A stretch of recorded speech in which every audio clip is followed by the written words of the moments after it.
At the New Orleans Museum of Art, we're celebrating 20 years of the Sydney and Walda Besthoff Sculpture Garden. I don't think anyone involved in the beginning ever thought it would reach the proportions it has today. It is a destination. It's a place for respite. It's a place for discovery.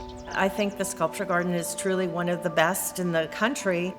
We have lagoons. We have the 200-year-old oak trees covered with moss. We have an 11-acre sculpture garden. Now that's pretty amazing in an urban setting like New Orleans.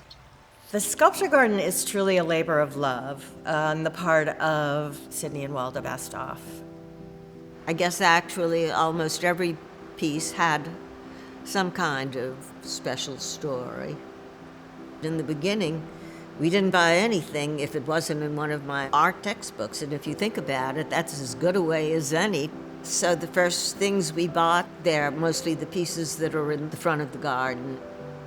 They're early 20th century. As you advance, you're getting into later 20th century. Then you go in garden number 2, and you're in the 21st century. So you really are developing your own eye as sculpture has developed over the last 150 years or so.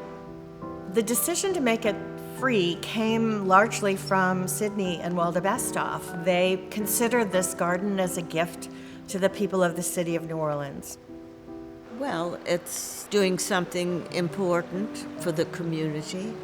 We have just been so fortunate.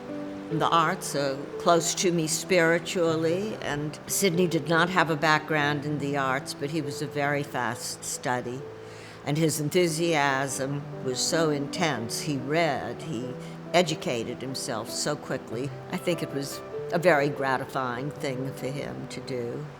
Sometimes I go and sit on benches just to observe, and it's always extremely gratifying to hear people talking about the pieces, because you don't have to have an education in art to really be getting a lot out of these pieces.